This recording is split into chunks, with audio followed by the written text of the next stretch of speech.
আজকে আমি দেখাবো বাড়ির আঙ্গিনাতে আমি কি লাগিয়েছি। শখ করে আমি এগুলো লাগিয়েছিলাম। এখানে হচ্ছে আহ, কিছুটা হচ্ছে টমেটো গাছ, বেগুন গাছ, খুবই সুন্দর হয়েছে। এবং পাশাপাশি আমি কিছু পুদিনা পাতা গাছ লাগিয়েছি, যেহেতু রোজার মাস, রোজাতে খাওয়ার জন্য। অনেকটা খাওয়া শেষ এবং কিছুটা দূরে গিয়ে দেখবো আমি একটা লাউ গাছ লাগিয়েছি। লাউ গাছটা দেখতে খুবই সুন্দর হয়েছে, মাশাল্লাহ।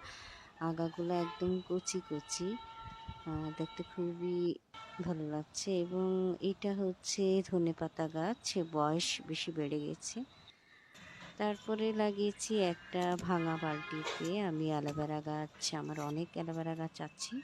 তো এখানে আমি একটা অ্যালোভেরা গাছে দেখতে পেয়েছি কিছুটা তিতা শাক ফুটেছে, যেটা আমরা চট্টগ্রামে তিতা শাক বলি। তো এটা আজকে আমি তুলে নিব সবগুলো। তো তুলে নিয়ে সবগুলো আমি আজকে রান্না করব। তো আসলে এগুলো দেখতে খুবই ভালো লাগে, শখ করে লাগিয়ে শখ করে খাওয়া। অনেক সুন্দর লাগছে তুলতে।